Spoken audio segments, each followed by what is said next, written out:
all the right ingredients, uninhibited, in exposing the hard, cold facts about the Watchtower Society. And now, the end is near. Well, hello, everyone, and I can see you all coming into the news tonight. Thank you for doing that. Well, my name's Rick Farron, and I am coming to you from the apostate capital of the world, right up here in Boston, Massachusetts. And how wonderful it is to see the shrinking Watchtower. Boy, they are.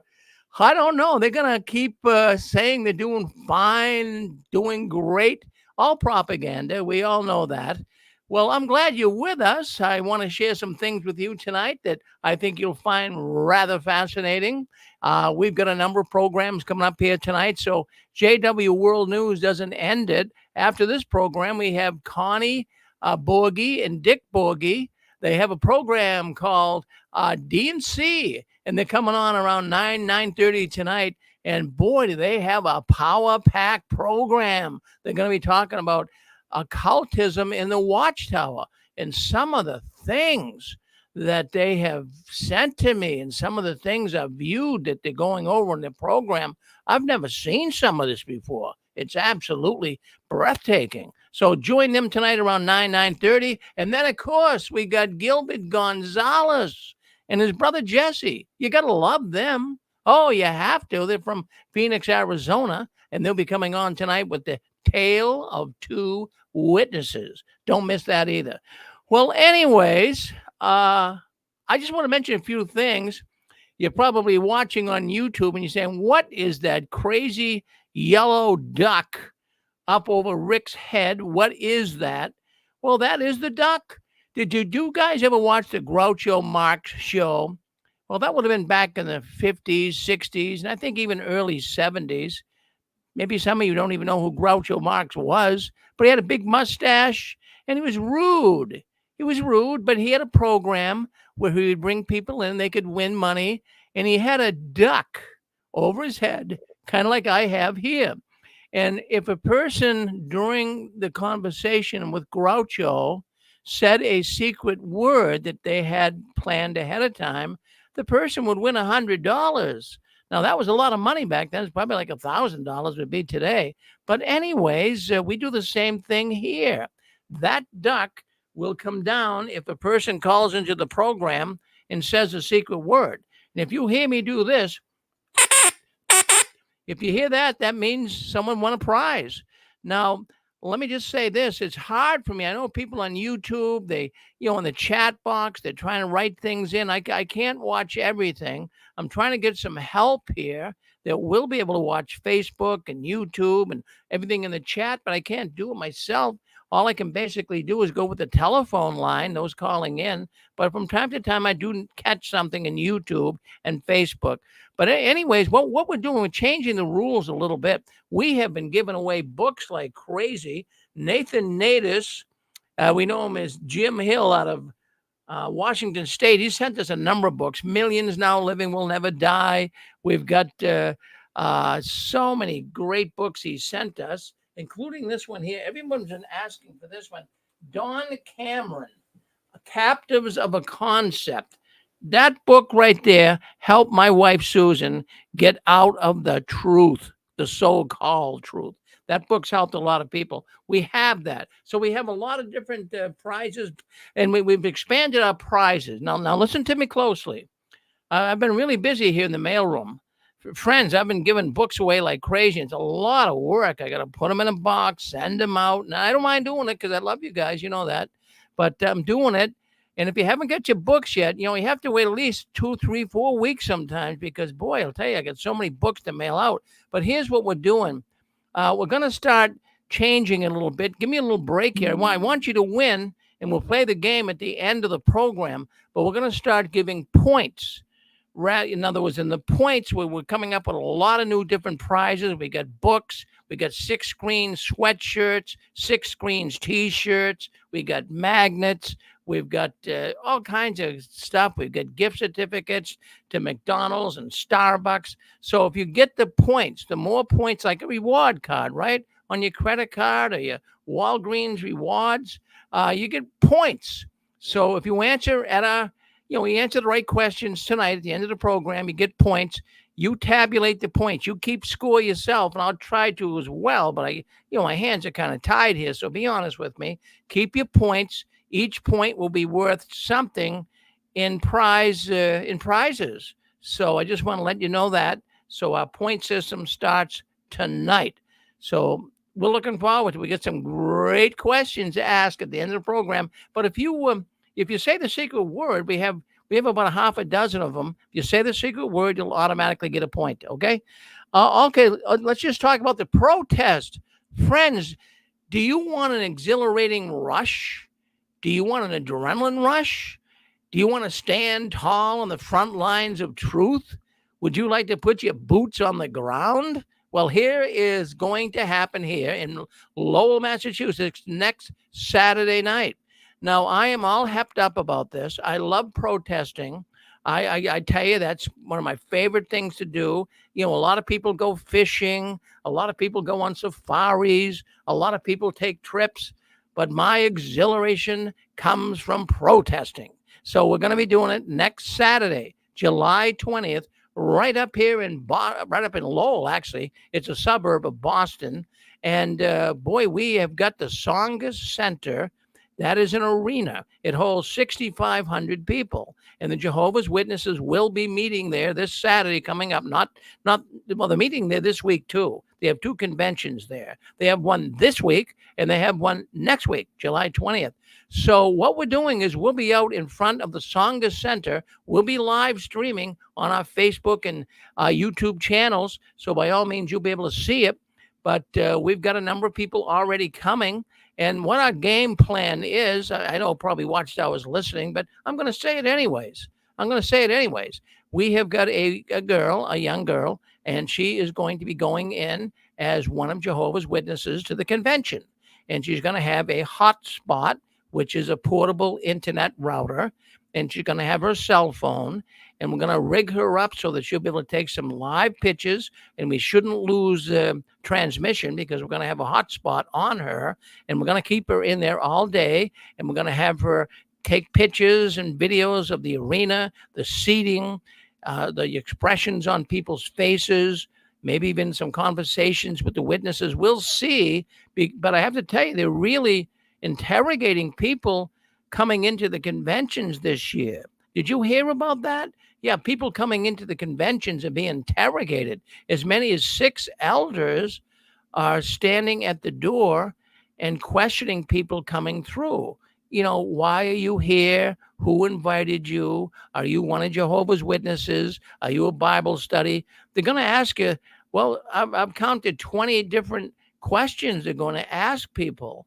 And they're really afraid that apostates, opposers, people that don't like the Watchtower, they're really afraid that these people are going to be coming into the convention center.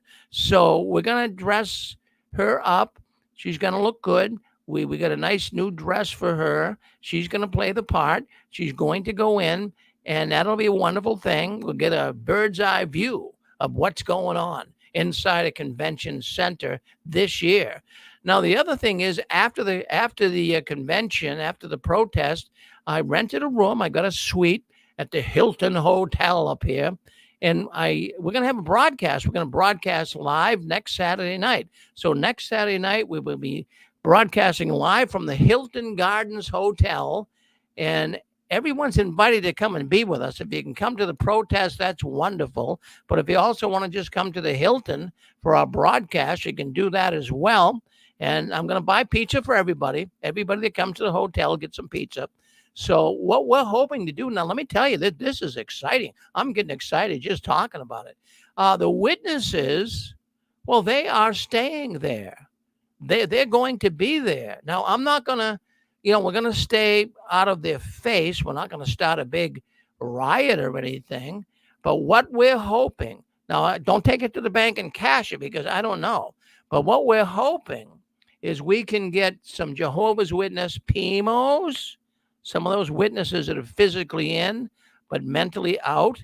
We're hoping we can coax them to come up to our broadcast so they can come live on YouTube and Facebook and I got masks. I bought a bunch of masks that we can give the people if they don't want to be seen. I have a voice changer. So if they say, well, Rick, someone's going to recognize my voice, well, we can put them on the voice changer and nobody's going to know who they are. But maybe we can get some of these PMOs to speak up. Oh, wouldn't that be great if we could really get some to do that? But I'm not sure.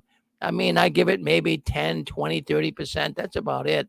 But who knows? Because when we go to the hotel, some of those witnesses would have seen us protesting at the convention. And like 2 years ago when we were there, people were stopping, taking pictures, giving us thumbs up. People were telling us their PMOs. So just maybe we may be able to get a PMO to speak up next Saturday night at a broadcast at the Hilton Hotel. And if you're thinking of coming, here's what we got going. I'd love to have you come up to the protest. Now, if you're anywhere within, say, 100 miles and you could make it up here to the protest, that would be wonderful. Even further, if you could make it, I would love to have you come join us. And I have to tell you that we do have a room. Now, that room that we do the broadcasting in, it's a suite. It's a king-size suite. And it's really, hold on one second. We got someone listening here. It's a king-size suite. And anyone who comes up to the protest, if first come, first serve, if they would like to have that suite, they can have it for the night. Because I'm going to go, I live right near here, so I'm going to go back to my house. And then at the same time, anyone would like to have that suite can stay there for the night. And you'll have full breakfast in the morning, and it's not just a Danish muffin. It's not just, a can of Shasta and a burrito. This is something that you really, really will like. It's a good sit-down breakfast that comes with it. So anyways, write me at JW World News if you can come to the protest. As a matter of fact, I'm going to tell you right now, anybody that writes me and can come, I got some special bonuses for you. I really do. I want to get as many people. Now, we're not going to get a lot. Don't expect to see 200 people. You're not. If we can get 10 people, I'll be very, very happy. Very, very happy. So if you can come to the protest, by all means, do it.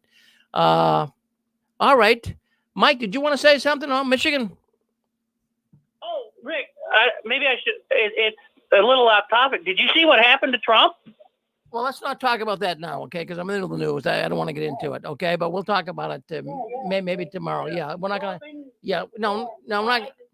Yeah, we're not going to get into it now. I don't want to derail the news here. People want to hear about the news. They don't want to hear about Trump.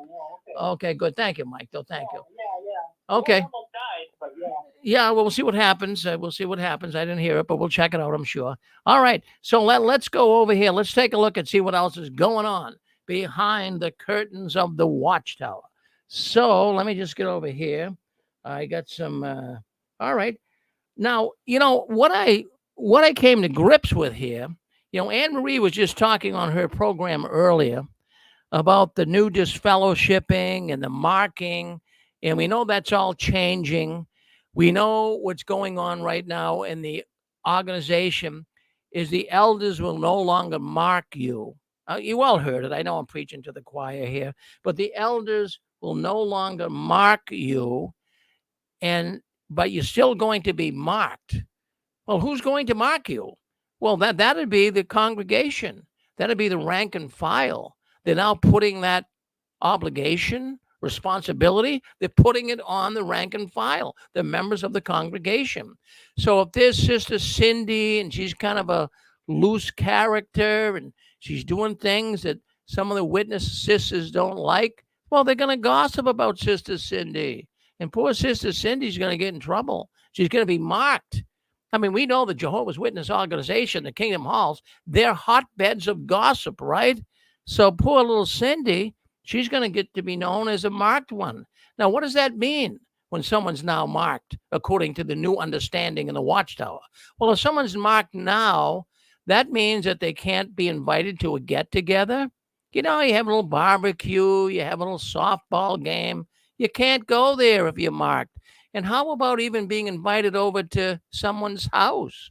The witnesses did that a lot. You probably did it yourself. You invited other witnesses over for some cocktails or a little barbecue or something. Well, Cindy's not going to be able to go if she's marked. So that is something that is new. But then I got thinking this week, something all of a sudden that just startled me.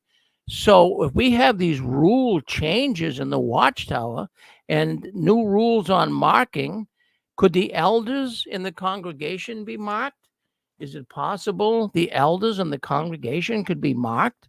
That's what I was thinking. Yeah, so it's just something I'm giving some serious thought to here. So if they could be marked, that means that the elders could lose their position.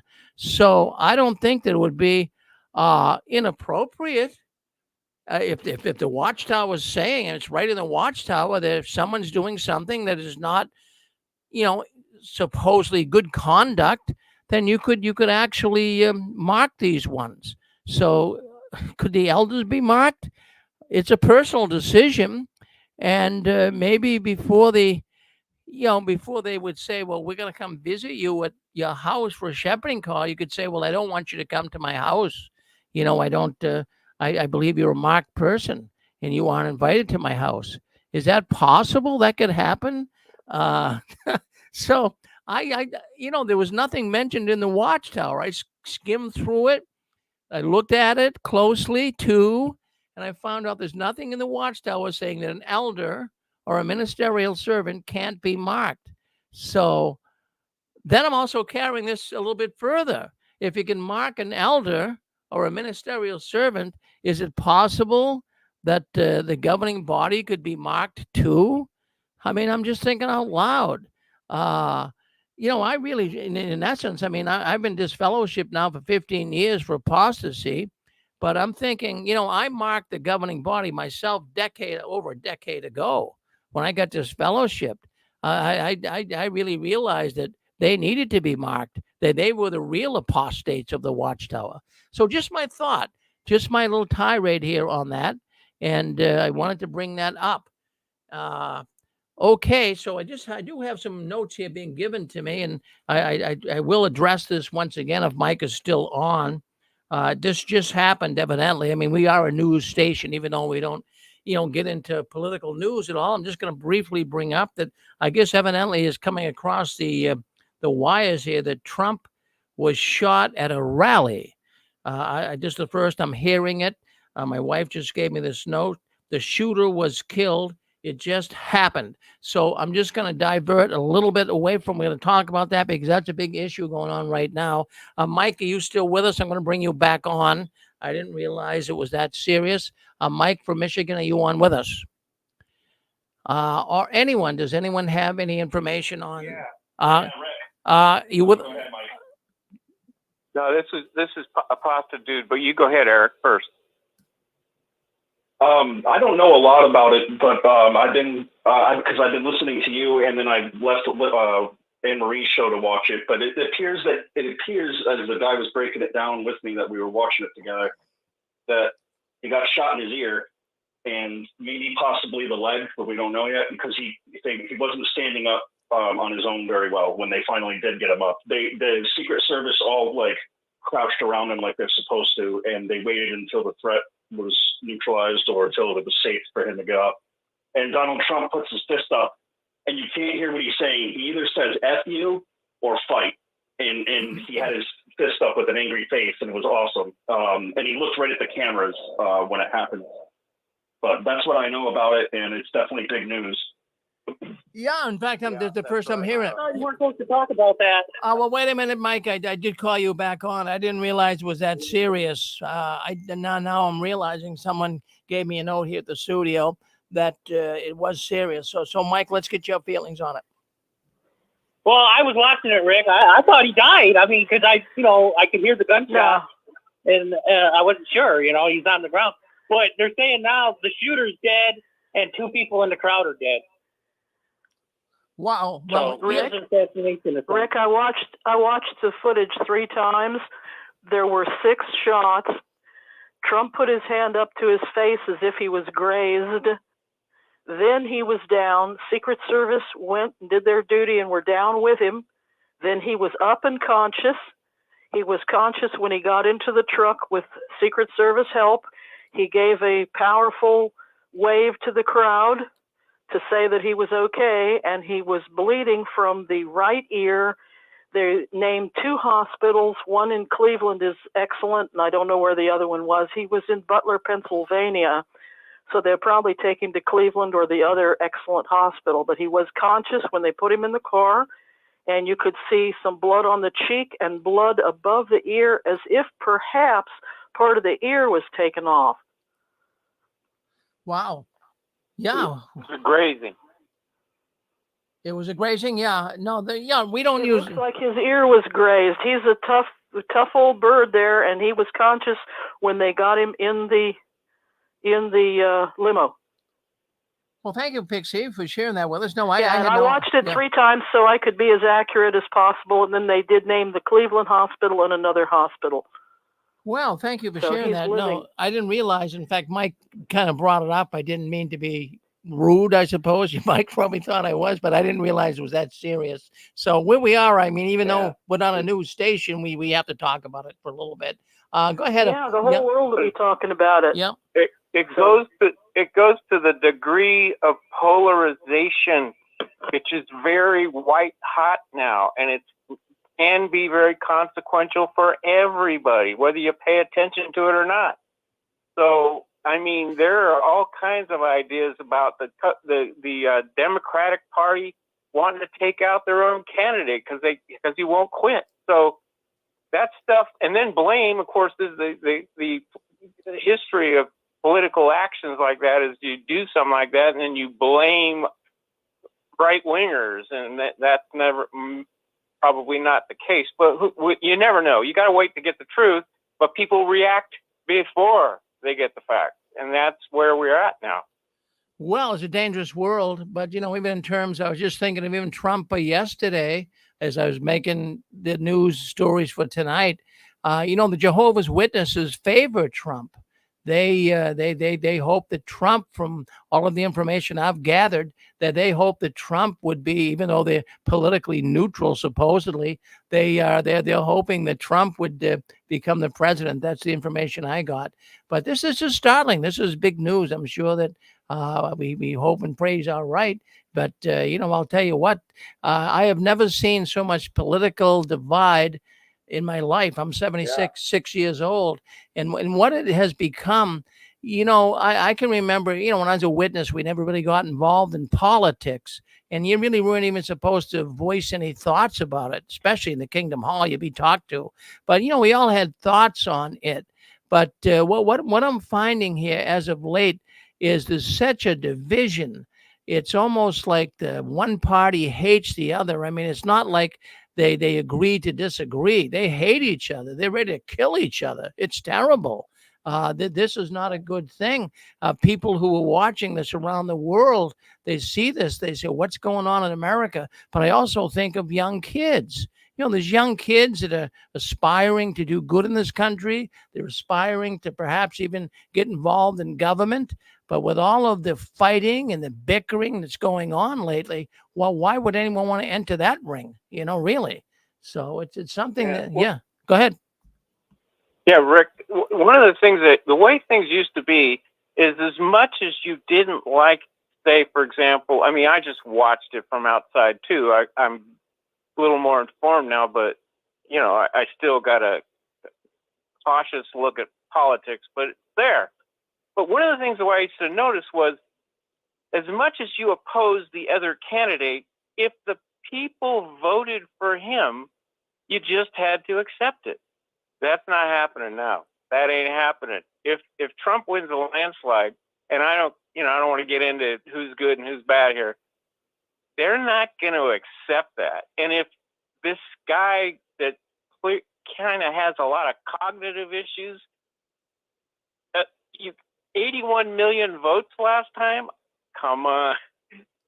Okay, so anyway, aside from all that, you're right. The polarization is just it's unprecedented.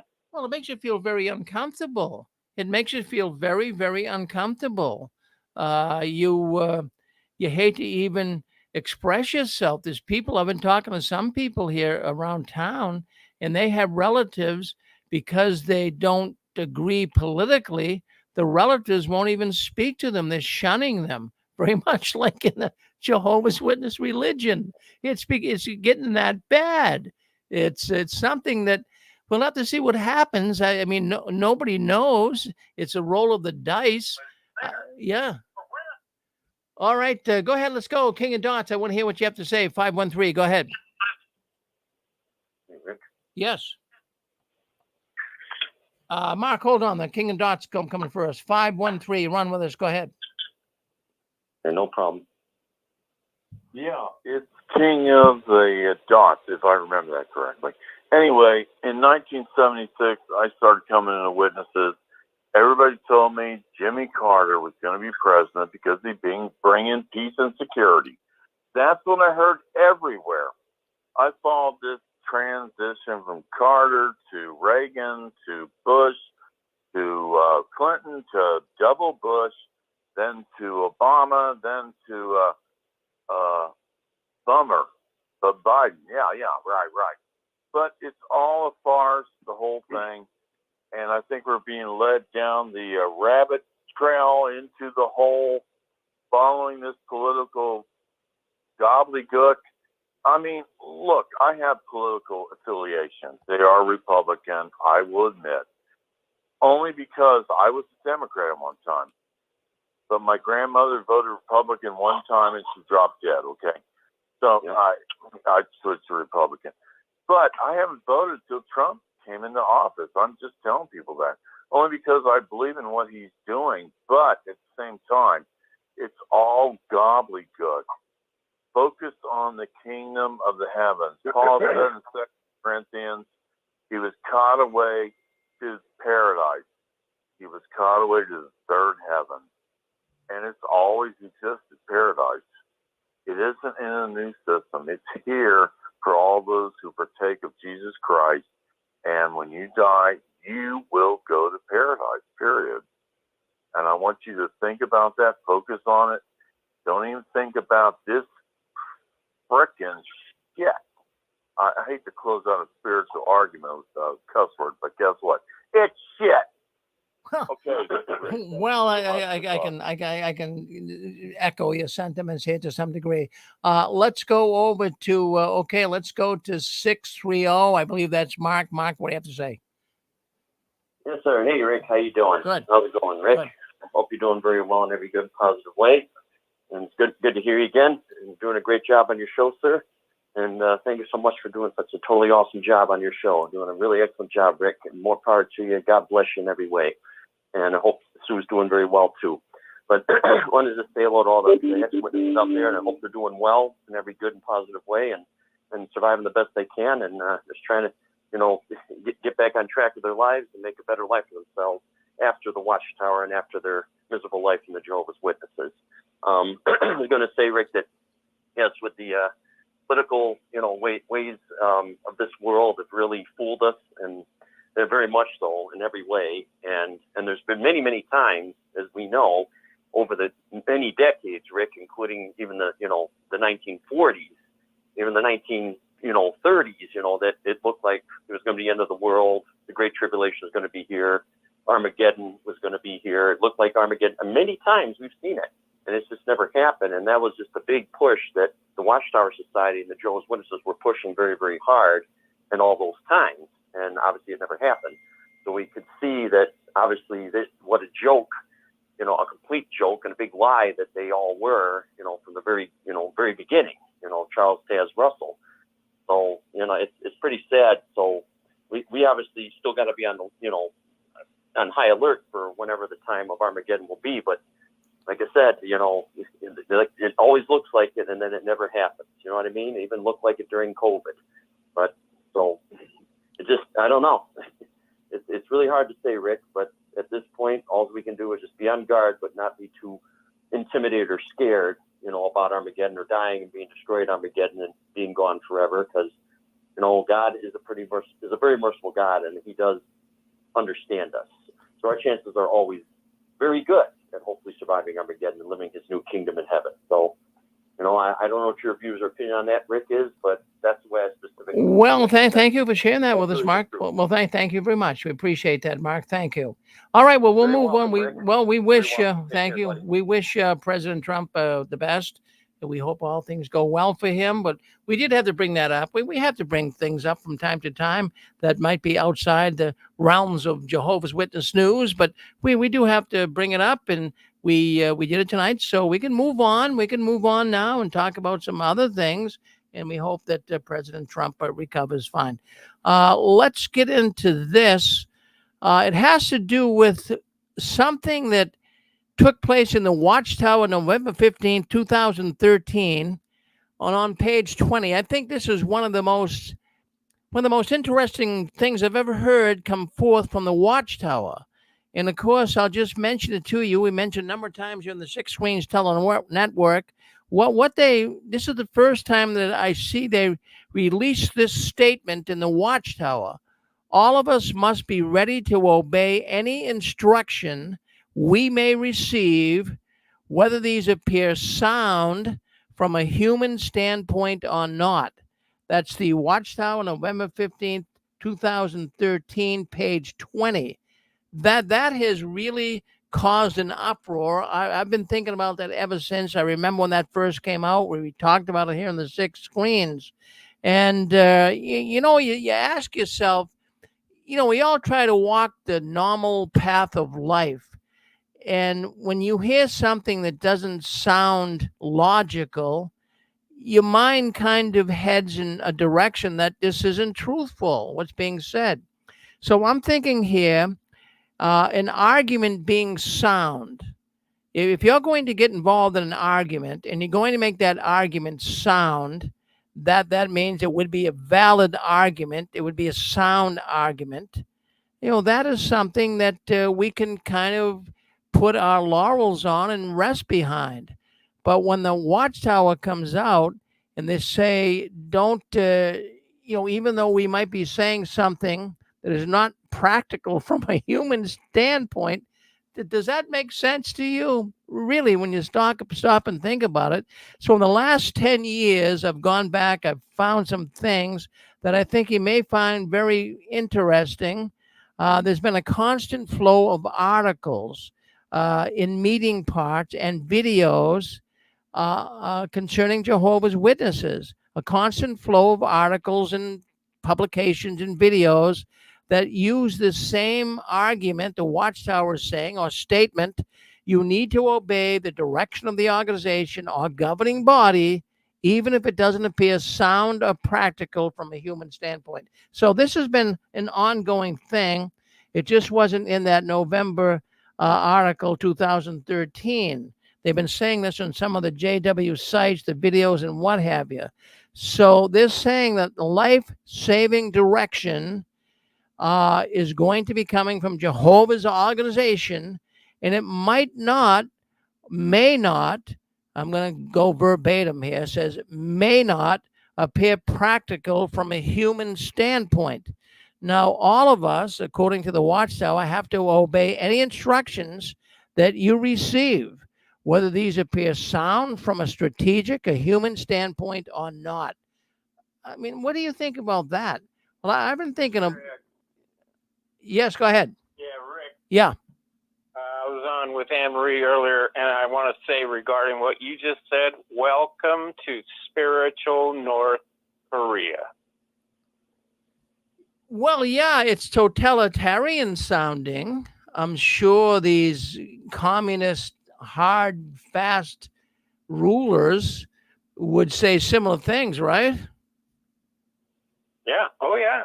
That interview on Joe Rogan with the North Korean escapee. She's a woman, weighs 80 pounds, lived through starvation, and everything is against the law in North Korea.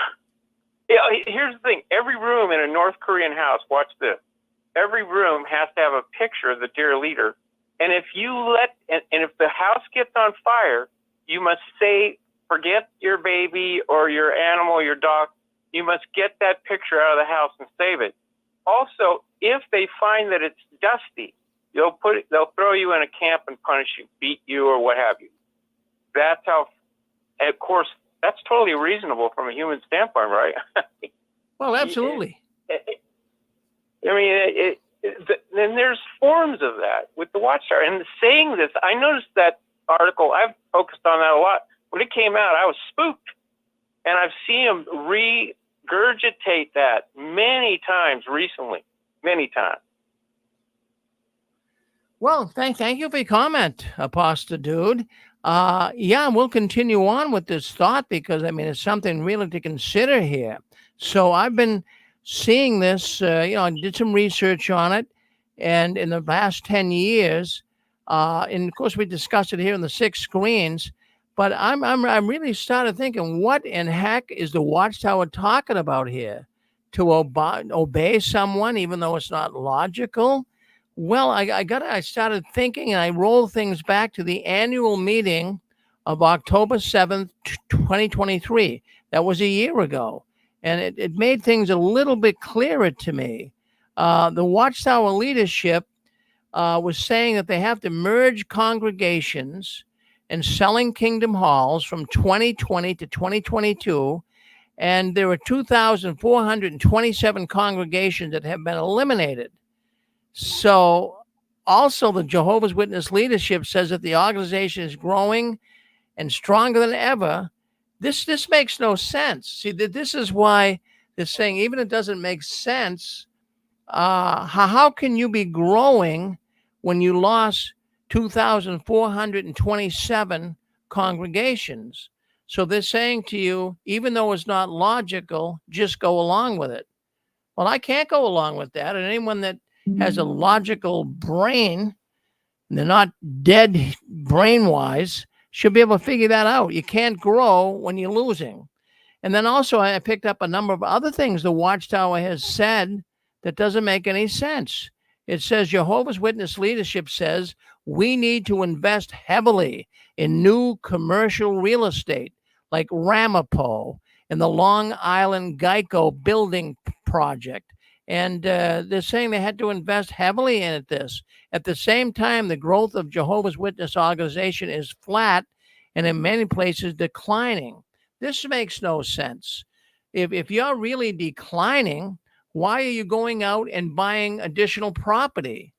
Friends, it's a real estate company. That's why. But see, that's why they're trying to prime or at least suggest to the rank and file witness that, if things don't make sense, don't question it. Well, I'm giving you things that don't make sense. I'm giving you things here tonight that don't make sense. You're declining, but you're going to spend all this money on the Geico building in New York and upwards of $500 million, $500 million in Ramapo. And by the way, that's on hold right now. But I'm just giving you an idea. And then there's other things. I've tried to go back and think of some of the things that don't make sense to telling us that, the governing body is going to come out and say things that aren't sensible or logical. Well, how about the Jehovah's Witnesses saying that, first of all, they said that Zoom, the platform where people can get on without having to go to the meeting, they're saying that the Zoom is a gift from Jehovah. Yeah, I remember they said that at one point, and then now they're coming out and they're saying, does anyone remaining on Zoom is spiritually weak? I mean, that doesn't make sense, does it? How can you commend it as a gift from Jehovah, and then you come out and you say that anyone remaining on Zoom is spiritually weak? So these are things that the rank and file has got to come to grips with. They're saying, okay, well, I guess the governing body said they're going to say things that aren't logical. Well, that's not logical. And then also, I got others here as well. The Jehovah's Witness leadership says that reporting time in the Jehovah's Witness ministry is no longer needed. Well, we know that. We talked about that a few months back. So they're saying you don't have to report time anymore, but the elders are now saying that to make sure that you're working out in service, it would be good if you filled out a slip. So that doesn't make sense either.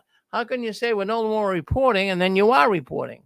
So these are the things that the rank and file are saying. It's just absolutely crazy. So I'm starting to put two and two together here. And it has to do with so many foundational changes the Watchtower's made in recent years, and it's simply overwhelming. So, in other words, let's just go with the beards, for example. I mean, for years, for as long as I can remember, I was a Jehovah's Witness for 50 years. And as long as I can remember, you could not have facial hair as a man. You couldn't. That was against their ways of doing business. No scriptural evidence of it. But now they come out and say, fine, you can now have it. Now, wouldn't that be illogical from a human standpoint? But yet they want you to believe it. How is it that you could do it for so many years, but now you can't? And then I think one of the biggest things is the Jehovah's Witness leadership says Jehovah's Witness organization abhors child sex abuse. In other words, they hate it. They abhor child sex abuse. And then the organization does not have a pedophile. They say that there's not a pedophile problem. At the same time, you can see the Jehovah's Witness organization is being tarnished all over the world for this.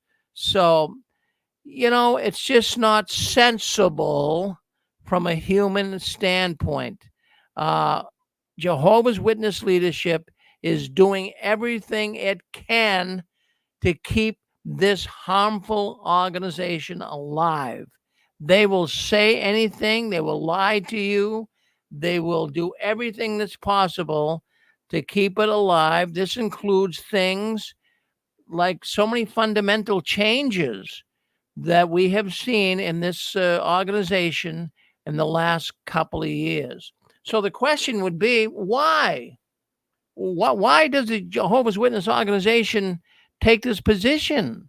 Well, why are they saying, even though you're going to hear something that's not sensible from a human standpoint, just obey it? Well, what is this all about? You have to question that.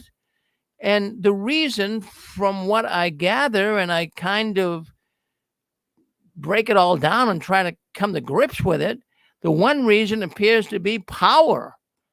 The Jehovah's Witnesses gain power by saying things like this.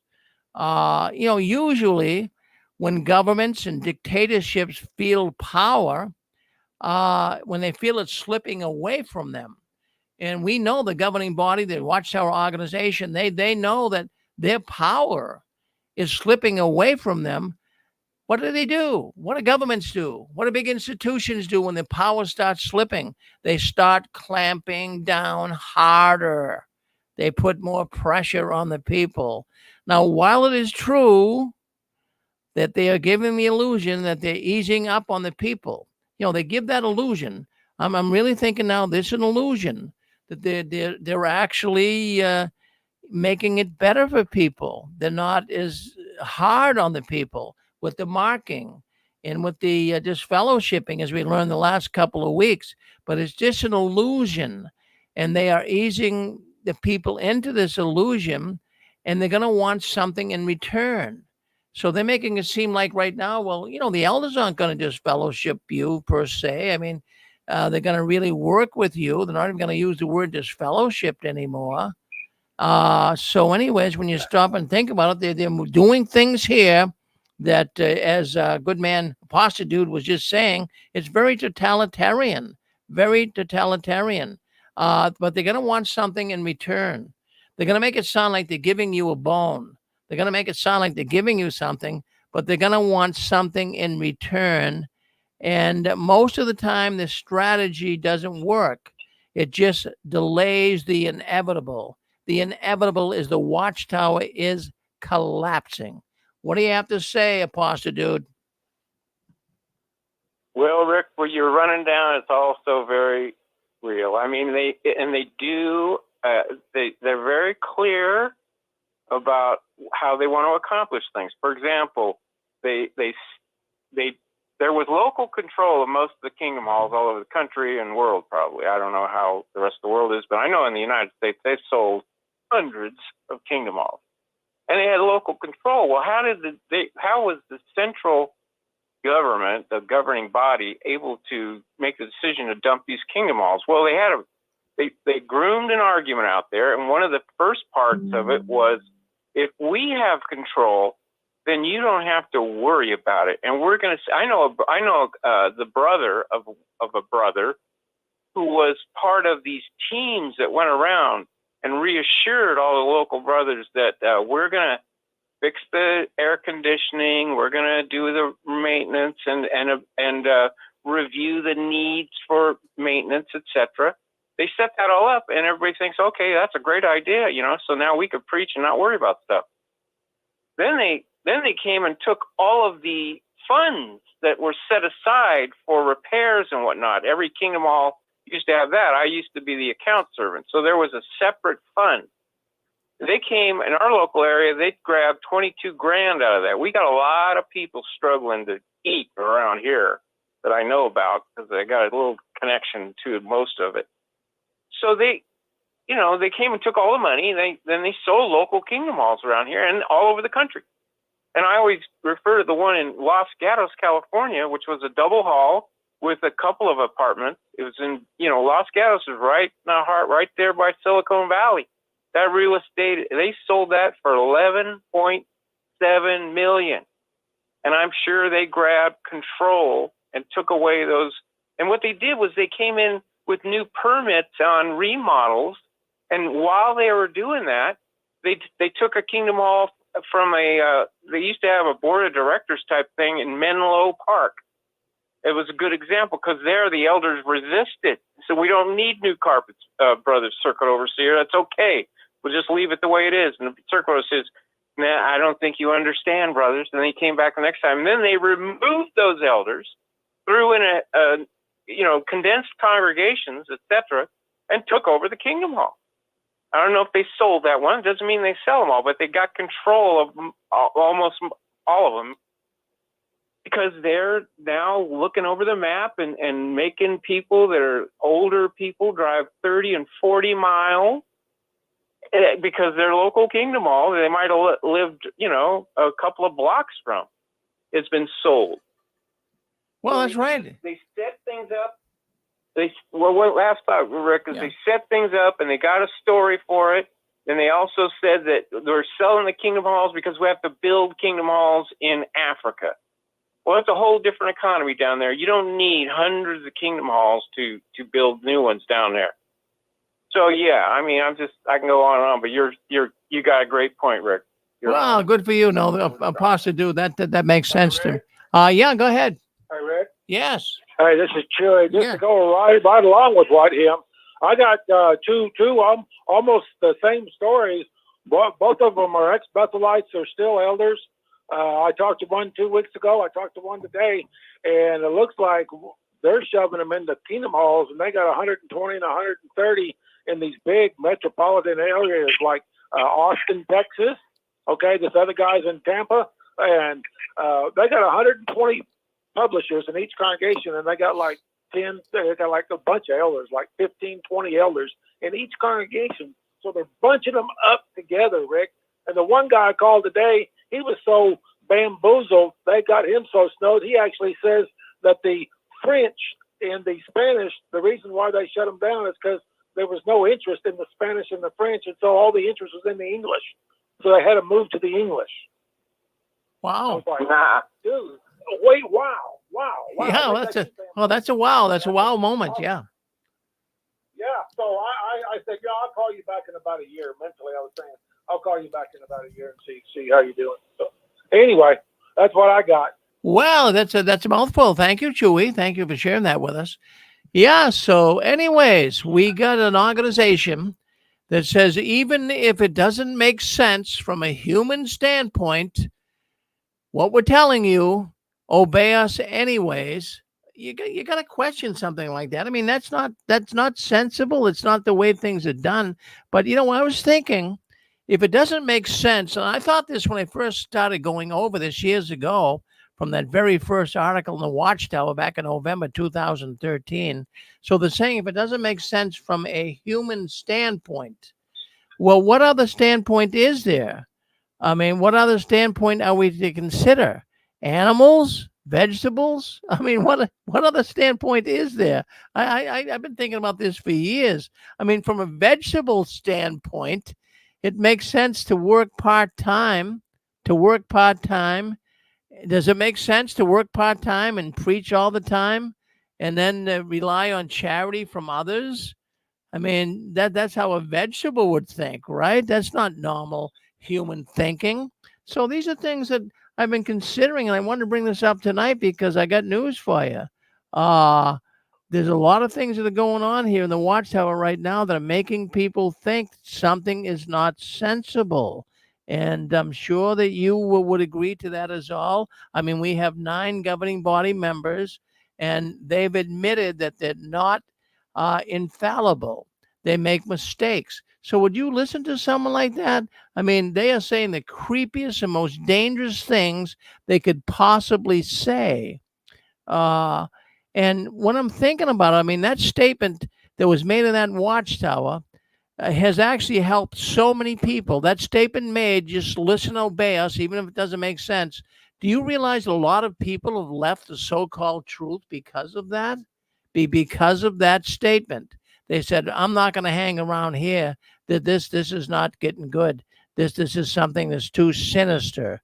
They don't like the way it sounds. Did you want to say something? 906 Michigan. Go ahead. You're on with us. Yes, Mr. Farron. Yes. Yeah, first of all, I'm sorry to hear about Mr. Trump, and my heart goes out to the family, and I just hope he's okay, and I hope nothing bad happens to him ever, and everything like that. Sad to hear. Okay, now getting back to the subject and so forth. If you recall, the vast majority of Christianity taught that you need to study and take in knowledge yourself, you know. You need to study, and I think it was just talked about a couple hours ago, or maybe not even that, on another subject there, that the Christianity taught that their religious literature taught them that you need to search the scriptures daily to see if these things are true or not, and so forth.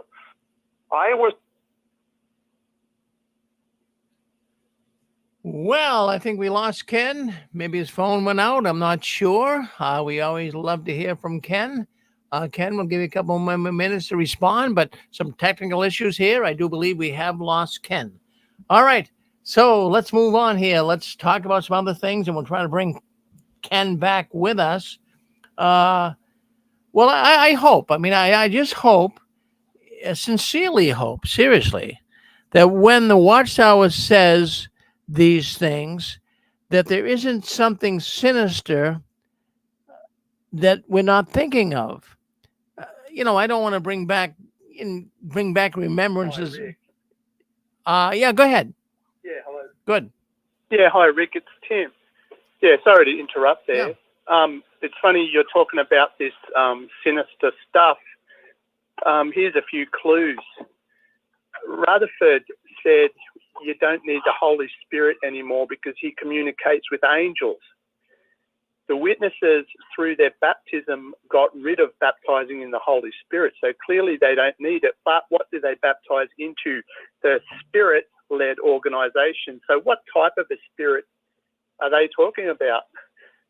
It's not Christianity. They reject Jesus at the memorial, and they put that scripture in where they're substitutes for Christ. So by their own definition of apostate, they claim apostates are trying to lead people away to follow themselves. Rick, that's what they're doing. They're apostates to Christianity. And they're just getting their new light from the father of, the guy that transforms himself into an angel of light, Lucifer. So in my opinion, it's deliberate, Rick. Thank you. Well, thank you, Tim from Australia. No, it is deliberate. And, I want to highlight when they come out and say, obey us, even though it doesn't sound logical from a human standpoint, let me just give you my thoughts on that. There's a sinister idea behind that. At least I hope there isn't. I sincerely hope that they're not going to pull some crazy thing. Now, I don't think they're going to pull something like Jim Jones did. But, when you start playing with people's minds and you start saying, well, you have to believe us whether you don't understand it at all. Something's wrong with that. I mean, that's exactly, I'm sure, what happened to Jim Jones, right? He had all those people, like, what was it, 900 people died? And how did he get them to do that? You know, so they believed him. Now, I'm not saying the Watchtower is going to do something similar, but this sounds like this is a sinister plot.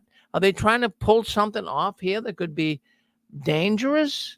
I mean, could it give them the license to do things that would be really wicked? I mean, I'm not saying it would, but it just doesn't sound right. And I'm sure you guys all agree with me. So, anyways, if you have any thoughts on that, fine. If not, we'll end it there with that. We'll Hello, Mr. Farron. yes, Ken. Yep. I guess my call got dropped. Oh, yeah, I'll try it again here. Let's see what happens. Can you hear me okay? Oh, we can hear you now. Yes, sir.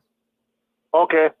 Yeah, I just want to say that my heart goes out to the Donald Trump family and so forth, and I'm sorry to hear of what happened. I hope nothing bad happens to him again and so forth, and I'm glad it wasn't any worse than it was now.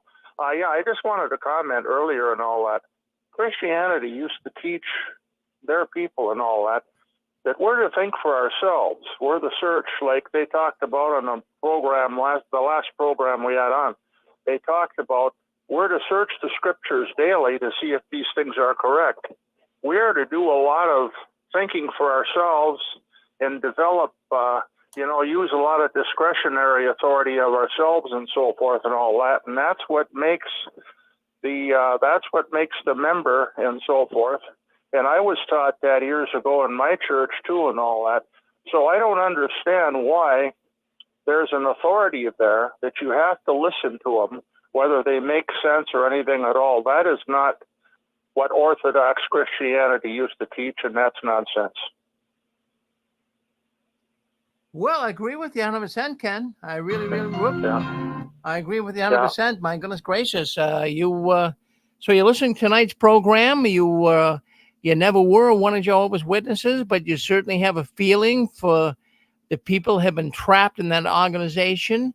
And we're always so glad to hear from you, Ken. Thank you. Yeah, well, I was heavily involved with them at one time, but I never did become a member, and I guess it's a good thing.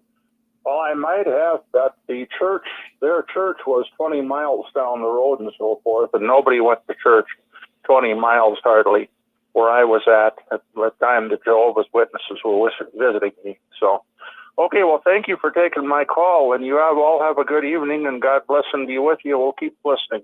Thank you, Ken. All right, well, let's, yes, go ahead, but I think that's Elaine. Yes, Elaine. Hey, Rick, I just wanted to comment regarding what they said about obeying them.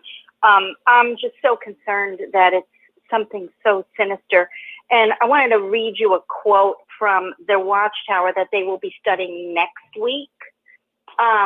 This is the May 2024 Watchtower, page 12, paragraph 14. It says, listen to this.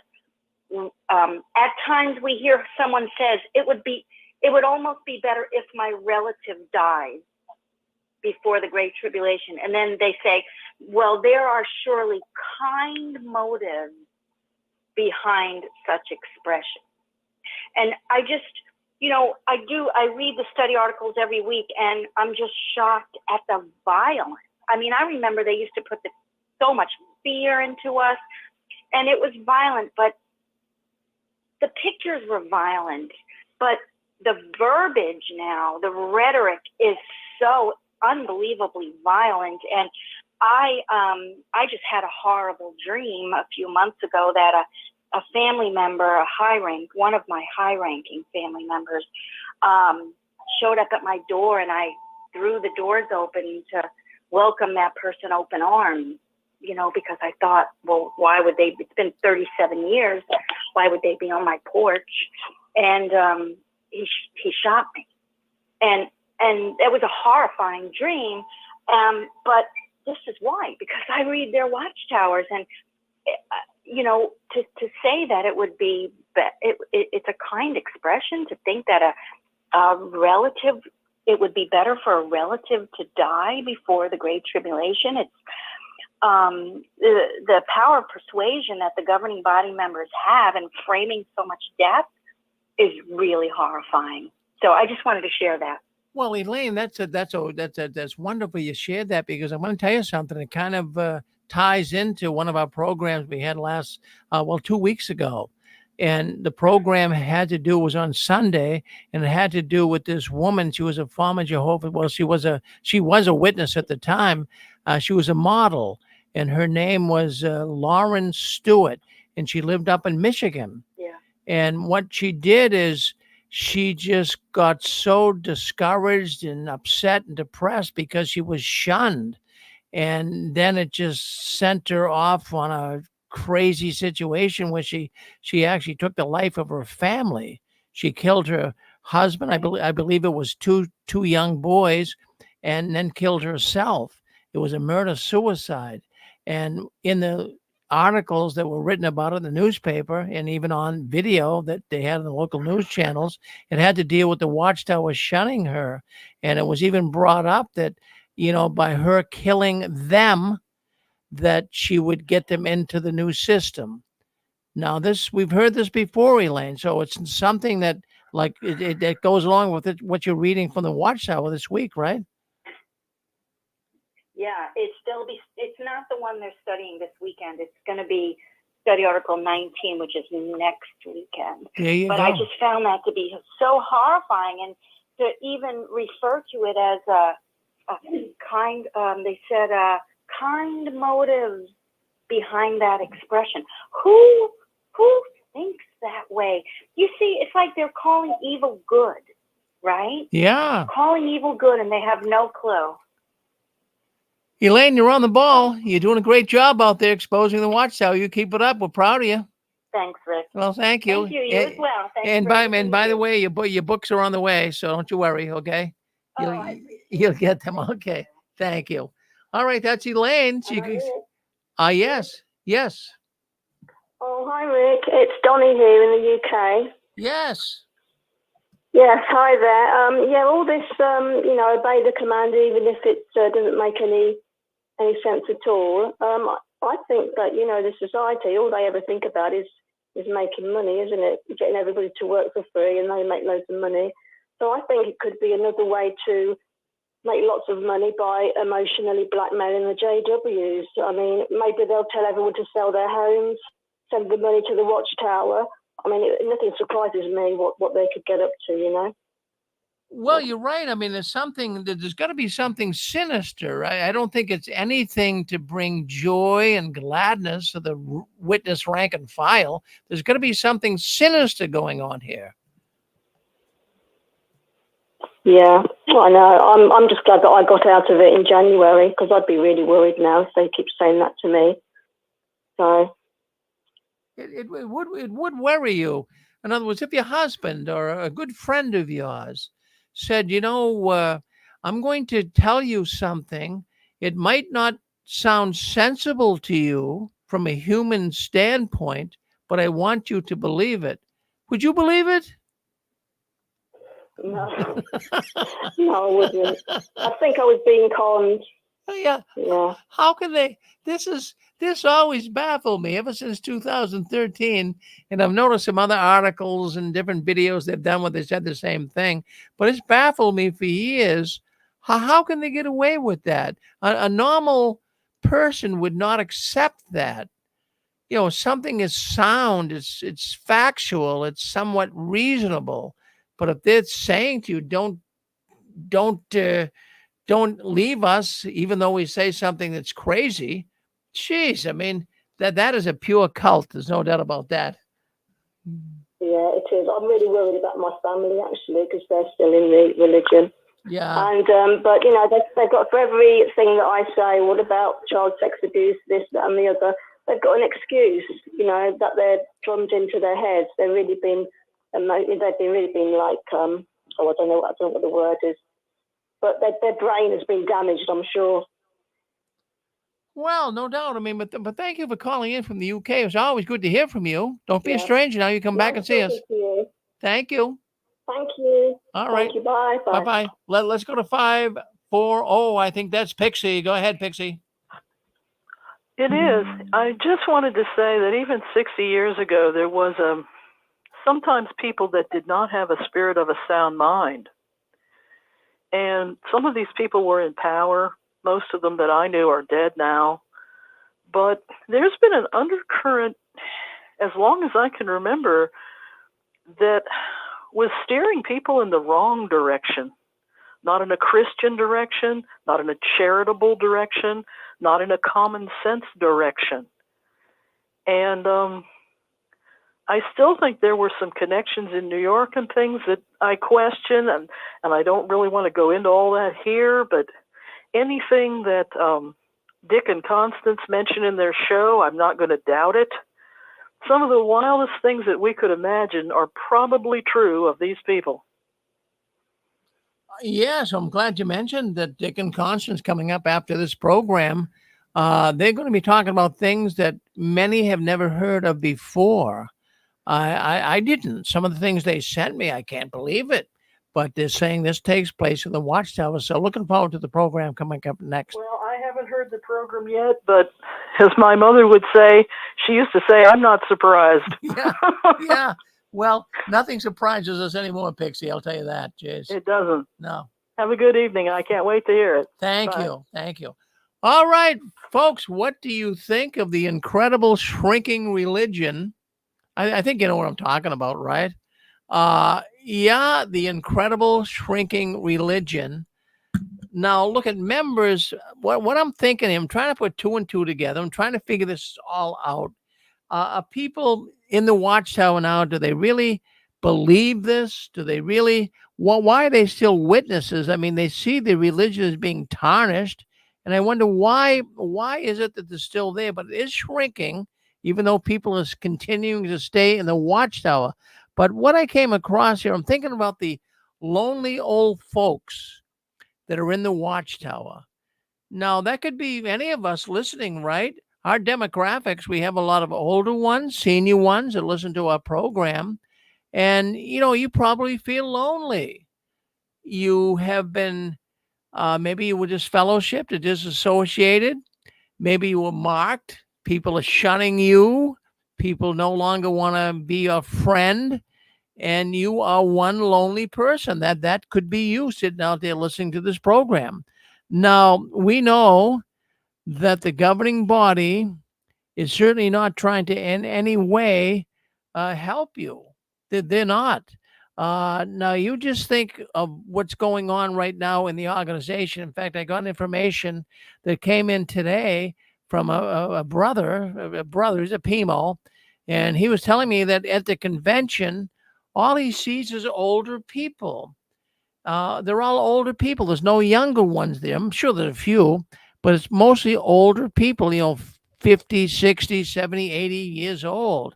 Now you say, well, why are they in there? Well, I'll tell you what, it's very, very hard to leave. It's very, very hard to leave an organization when you have friends, your only friends. Then the Watchtower, they really designed this in such a way that, they took away all your regular friends because they were worldly, but now you had to have friends that were only Jehovah's Witnesses. And then if you disagree with what they're saying, they shun you, so you're left out in the cold. You have no friends at all. And that's what I'm thinking. So I'm really understanding that there's a lot of people even listening to this program tonight that are really lonely, especially many older ones. And, I don't know what the percentage would be. I have no idea how many older ones are in the organization versus younger ones. But I know younger ones, real young ones are saying that's it, 17, 18 years old. But let's just think about this for a second. Maybe you're lonely. You could be very easily. I mean, when my former wife died and I was disfellowshipped and, I had some friends, but you still felt lonely, right? And there's a lot of witnesses out there, I feel right now, that have been disfellowshipped, disassociated. They're feeling this way. See, humans need structure in one way or another.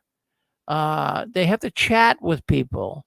They like to belong to something. And that's exactly why I think so many older ones are staying with the organization, even though I believe they know it's not the truth. They know it isn't. They can see through it a mile away. But what are they going to do? It's the only social group that they have, and they've had it for years. Do you realize how hard it is to start making new friends outside the organization? I mean, it gets worse the older you get. Friends, trying to make a friend is difficult. It's not an easy thing. So, we've always been. Yes. Could I just add a little bit to what you're saying? Finding friends is difficult, and me being disfellowshipped twice. The first time when I was left with nobody, my cousin, who was raised as a Jehovah's Witness, who's passed now, had a tragic passing, but he was raised as a witness and didn't want anything to do with it, but always struggled with it. He always kind of thought that Armageddon was around the corner, even though he's admitted to me that he would never be a witness. But he gave me a place to stay when I got kicked out, and he gave me friends because it was his friends. And, and the witnesses would think that these guys were bad guys that I hung out with because we all gambled on the weekends, and at least one day out of the weekend, and we just playing $20 a buy-in or something like that between friends and drinking a little beer and smoking some pot. But these guys were like, how you like self-reflect over the years and you compare your friends that you had with the witnesses and my so-called worldly friends. These worldly guys were loyal. And they're like, hey, man, we know all about the witnesses, and we know that you're going to get reinstated to get your family back. But if you ever get bounced again, we're here to be your friend again. And that's a true friend, because they should tell me to F off, And it's because I'm kind of the jerk, like, hey, I'm better than you. But they understood what it meant to be a witness, and that that I was stuck in something, And they just understood it. They're like, you'll be back. And I feel like they would welcome me back if I still lived there to this day. And they're family guys, and they're not, I mean, we're all sinners. They're not perfect, but we're all pretty good dudes. And we didn't cause no problems, no fights, no, good citizens. But the witnesses want to make you think that that's all demonized and it's all bad. And there's going to be sex orgies and all kinds of drugs. It's not like that. Well, not at all. But I mean, that's what they want to do. See, I'm really starting to unravel the secrets of the Watchtower and how they keep people in such and how they keep people so close to them and so loyal. But I'll tell you what really irritates me when you're one of Jehovah's Witnesses. And suppose you come into the organization, oh, it's so wonderful, and everybody love bombs you, and you have friends all over the place. It seems like they're all your friends. They're just conditional friends, that's all. And then what happens is, oh, boy, I'm so glad to be in this organization. But then they tell you that all of your non-Jehovah's Witness friends, forget about them. They're the dangerous zone. Don't connect with them. So they cut all of your friends off. This is part of this scheme. And this is how they keep you in. So darn well if you disassociate yourself, you get disfellowship, that's it. You're going to be a lonely person. So they put distance between your friends and even your family. And I saw this even in my own family. I was, my mother, she was one of Jehovah's Witnesses. My father wasn't, and she raised me. But, she certainly favored the relatives on the witness side of the family than those that weren't witnesses. So, they even kind of distance, they can make you distance yourself from other relatives and friends that aren't witnesses. So that happens. And then consequently, if you ever disfellowship to disassociate yourself, forget it. You are doomed. You have no friends at all. And so many older ones are starting to really feel so they can't leave the organization. I'm really thinking the reason why there's still a lot of older ones going is they cannot leave. They will be too lonely. It's the only ones they have that are paying any attention to them. And if they leave the Jehovah's Witnesses, they're not going to make friends, instant friends, like they did when they joined. When you join the Jehovah's Witnesses, automatically you have instant friends by the dozens. Oh, you're a Jehovah's Witness? I'm your friend. Oh, really? I'm so glad you want to be a witness. I'm your friend. Well, that isn't the case when you leave it creates a real issue for one of these older ones. And then some of these older ones that have left, like you, Eric, and others listening into the program, they were just conditional friends. And then you quickly discovered when you left, they weren't my friends at all. They weren't my friends at all. They were only my friends because they thought that I wanted to be one of Jehovah's Witnesses. So, friends, I have to tell you, it is just an ongoing cycle. And the Watchtower uses that as a real crutch to keep people in, because they know if you leave, you're going to have no friends. And what are the older people going to do? What are the older people going to do? It's an automatic thing. When you become one of Jehovah's Witnesses, you all of a sudden get all kinds of friends. You think they're great, loyal friends. It's like automatic when you become one of Jehovah's Witnesses. But when you leave, it's not automatic making friends. It's a hard thing to do. It really, really is, especially coming out of a cult. You have to attract people to you. You say, how do I do that? In the witness world, when you become one of Jehovah's Witnesses, even if you have no friends, all of a sudden you become a witness, like I say, and you get all these friends. Now, what happens when you leave? It's not automatic like that. You just don't step out into the real world and make friends. So they kind of get you coming and going here. It's terrible what they have done to people and causing so much loneliness. Any thoughts on that at all? Yeah, go ahead, Derek. Yep. Yeah, go ahead. Yep. Yeah. I was just going to back up to when you were talking about listen to us, even if it doesn't make any sense from a human standpoint. And just saying look how desperate the governing body is of Jehovah's Witnesses right now. They are so desperate. They remind me of the deep state, actually. The deep state will slander. Now we know they'll shoot their enemy, Mr. Trump, President Trump. They'll shoot him. They'll slander him. They'll put him in prison. Of the witnesses, of the governing body members that far off, they put in a watchtower that although the law doesn't allow us to murder someone for adultery anymore, and then they go on. And it's like, of course not. Like, these men, they would kill if they could. They would. And these men, what do? They slander Rick Farron. They want you dead, Rick. They're sick of you being a problem for them. Any YouTuber that has had big pull of pulling people away from them. Why? Because this is a sick satanic agenda that these men have in common with the men of world leaders, with the deep state. They're sick in wanting their own narrative to be fulfilled in the future. And I think they're ravenous over it, foaming at the mouth, and anybody in their way, Rick. But that's all I got to say. Thanks, buddy. Well, that's a lot to say, Eric. That's a lot to say, and you're absolutely right. It's very similar to what we see taking place here today with President Trump being shot. It's really a shame that people can't agree to disagree. And I would think that would be a position the Watchtower could really, work with, but they won't. They don't give anyone a chance to disagree with them. They will not debate it. They will not in any way kind of let the person even have a voice. They cut that person off. It seems to be the same thing that's happening in our political system. Well, thank you very much, Eric. Thank you for giving us that comment. Okay, now we do have Dick and Constance now. They're coming up. They got a program coming up here in just about 10 minutes. You don't want to miss the program. Watchtower and the Occult Connection. The Mormons and other groups that are in cults, they do a lot of things the witnesses do.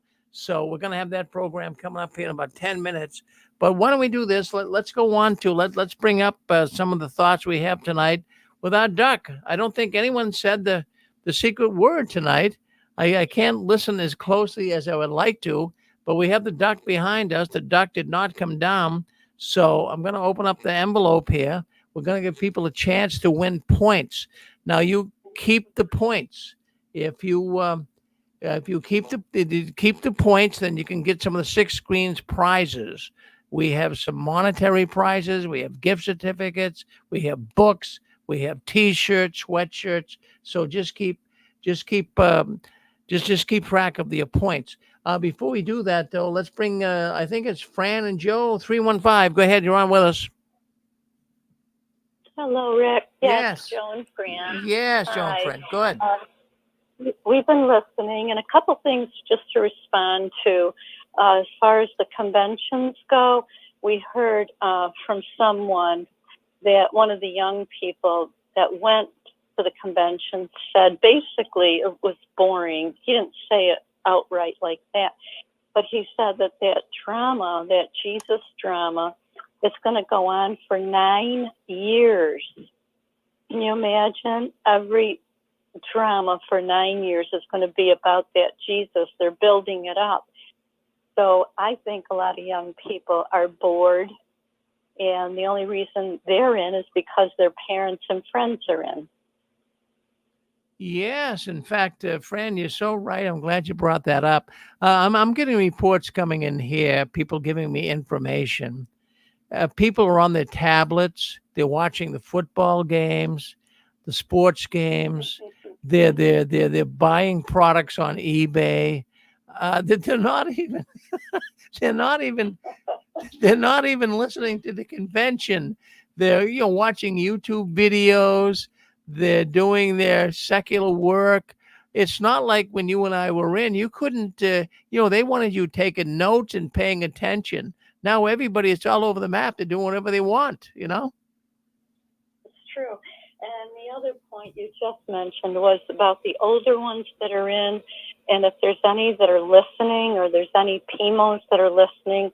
I know that we speak to Mr. CIA. He's 76 years old, and the only reason he's in is because his wife and his granddaughters are in, but he would be out. He's been listening to your program for at least 10, 15 years. But we're getting people calling us that are in their 70s, their 80s, and they are out. They are not staying in that organization, even though they may have been in it their whole life.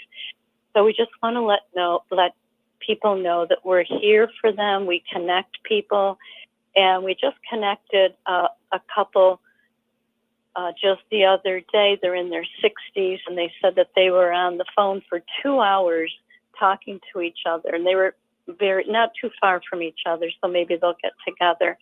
But we just want to let people know that if they're afraid to leave, that we are here for them. And here's Joe. Hello, Vic. Hello, Joe. Hello, Joe. How are you? I'm good. And that's just an observation of everything that we're seeing with the people that are coming out versus the ones that are staying in. And I think it's a very natural process of a separation taking place. And I think that Watchtower knows this much better than, they know it better than the people know it themselves. They know the people. They know the psychology of the individuals better than they know it themselves. And what they're doing, as far as I'm concerned, I think they're actively trying to separate out the ones that they don't want. For example, they just want sheep-like ones. They just want ones that'll blindly follow like sheep, that'll obey. They don't want people that can think. They don't want critical thinkers. They don't even want people who want to seek knowledge. They just want the ones that it's a slave mentality.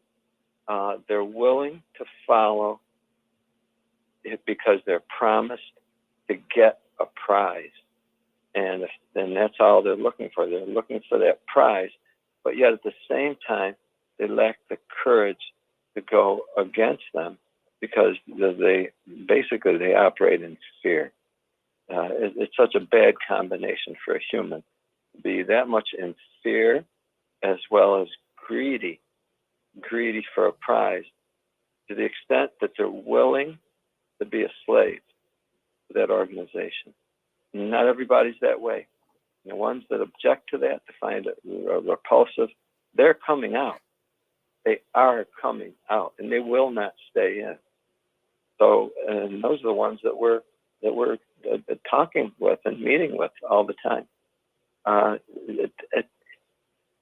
Everybody has the opportunity to be the person that they want to be, and that society is basically getting the ones that are willing to be slaves. The ones that are leaving are the ones who are unwilling to. even though there's a cost to it. Mm-hmm. Freedom has a cost. And for those willing to be free, that cost is not too much. The ones who want to be slaves, unfortunately, they're going to learn the life of a slave. And the organization is a tyrant. Tyrants take advantage of people who are greedy. And unfortunately, that's the terrible combination. It's happened this way through history. The Watchtower is one more example of it.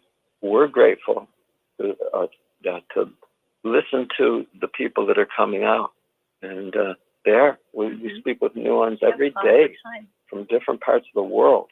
Oh, and as a matter of fact, last week when we filled in for Barbara, we had at least 4 new people call us. So we're happy that people are coming out. They want to meet up with people. They want to become friends. They, like you said, they're lonely. And so we're glad to help them find friends. You know, it's interesting. A sign of faith is the willingness to reach out to others who would help. Mm-hmm. That's one sign of faith. Put themselves out there knowing that someone will assist them. And honestly, that's exactly what's happening. So I find that the ones that are coming out, they have great faith. They really do. They have great faith, and they're willing to take the risk and to act in courage. And frankly, we're honored. We are honored mm-hmm. to be in a position to meet them and to talk with them. They're there. They're listening to you right now, Rick. They're listening to us right now. And we welcome them to call in and call us because we love them. Well, thank you for saying that, Joe. They are there. They are listening in. And thank you very much, Joe, for saying that. And always good to hear from you and Fran. Keep standing tall. Don't you guys ever give in, up or out. You're moving in the right direction. Thank you. Thank you. Thank you. Rick? Yes. Hi. I just also wanted to thank Joe and Fran personally. They really fill a very important position in helping people to leave the Watchtower, because we need people to talk to. When I left, it was so important for me to have phone friends. 10 years ago, there weren't that many around, but now there's more. But even so, it's hard to hook up with people, and it's just so important for them to get people together, and by birds of a feather flock together. And when they have others to support them in their leaving, the chances are they will leave. They won't go back. Some people do go back because they have nowhere else to go. So thank you, Joe and Fran, for all the hard work you do. I know it's not easy. I know it personally. I used to do a hotline, so it's important. So thank you so much for using your spare time and seeing it. It is so important to help people leave the Watchtower. Well, there you go, Susan. No, I do. I feel the same way you do about them. And I mean, they take it seriously. Joe and Fran, they this is their mission. They are on this like a pit bull. I mean, they are putting people together all over the place, and they've done a great job at it. Thank you, Susan, for commenting.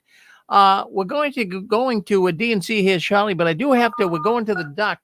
We are going to the Duck. We got to ask some questions here. I want you guys to win some prizes.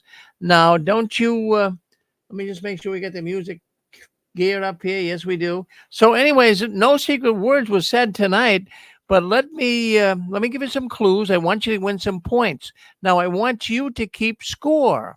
I can't do it all here myself, so I want you to be honest with me. You'll get a point for every question that you answer right. Now, if then what you can do is in the next few weeks, I'll reveal to you what you can do with the points. But it's like a rewards card. So keep your points, and you'll be able to win some prizes here in the 6 screens. So let's ask our first question here tonight. It was not brought up in our conversation, but I'm going to give you some clues. Now, what I'm going to do, I'm going to give you some, it's been so easy in the last few weeks, the last few months, really, people have been so easy to figure out what the words were. So let's make it a little more difficult. Let's see how sharp you guys are. I want you to play our game here tonight and win some prizes. So we have a few words here I want to bring up. So let's do this, but don't answer. I'm going to give you, these are twisted clues. You're going to have to think a little bit. Not going to make it so easy for you. These are twisted clues, but don't answer until the music stops. So the first clue I'm going to give you is, you go to the store. Now, these are twisted. These are not, you got to have to do a little bit of reasoning here. This is a word that's used in the Watchtower. You go to the drugstore, you buy Seneca, all right? Or I'm not Seneca, Senna. You buy Senna. We know what that does. When the music stops, you tell me what word it would be.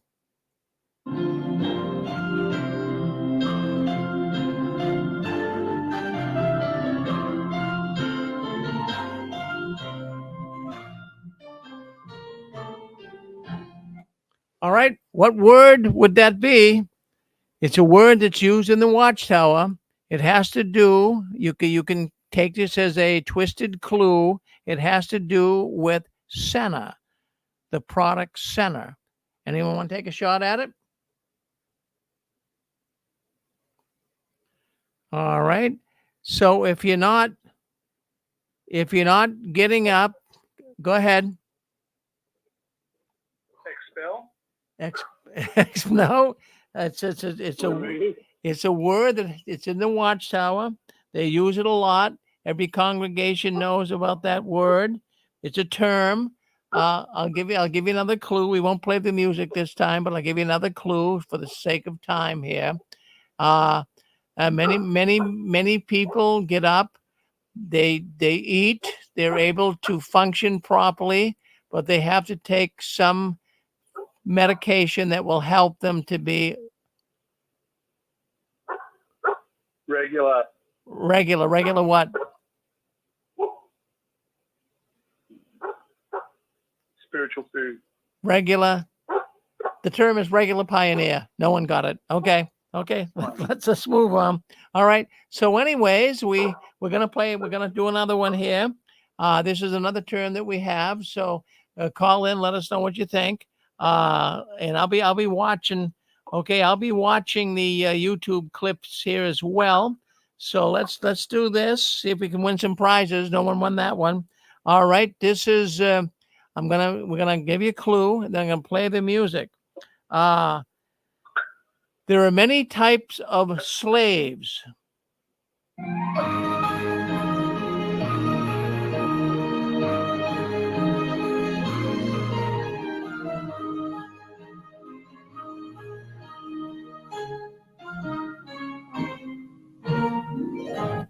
Many types of slaves. Good for nothing. Right? Nope. Good for nothing. I'll give you another clue. Now, these are twisted clues. They're hard to figure out. They're not as easy as they used to be. All right. So we have. What's that? No. Indiscreet, no. No, not that one either. All right. Let me give you another one. Well, I suppose you could. I suppose you could. You could put Rosemary's Baby into this. Any thoughts? What type of slave would that be? Well, we didn't get any takers on that one either. That would be an evil slave. All right. All right. All right. These are twisted. You gotta use your thinking cap here. All right. Now let's go to another one here. Let's go to another one.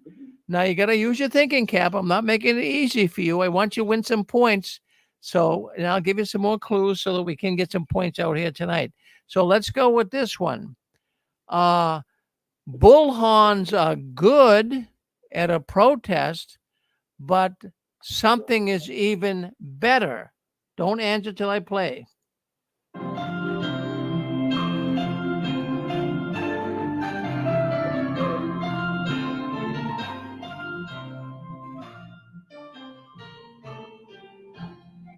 All right, bullhorns are good, but this is even better.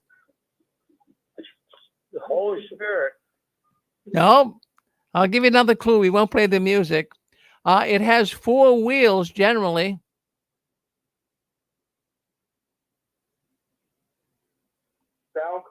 Sound car. You got it. All right, Thomas.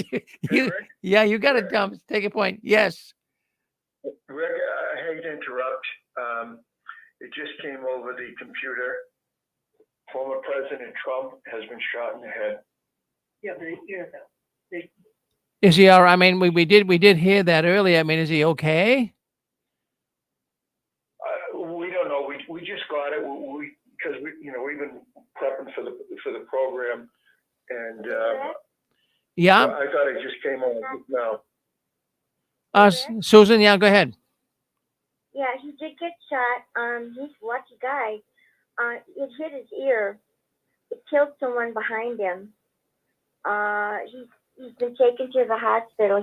He's okay. He gave a fist bump, so he's fine. But it's sad that it had to happen, and that one person had to die. And then there was a guy sitting next to him that got hit with the bullet that hit him. So, yeah, we never condone violence ever. Yeah. So yeah, that's something that we wouldn't do. All right. Well, what we'll do here in view of that, and it's kind of like a sad situation in American history, really, that the political race had to come to this.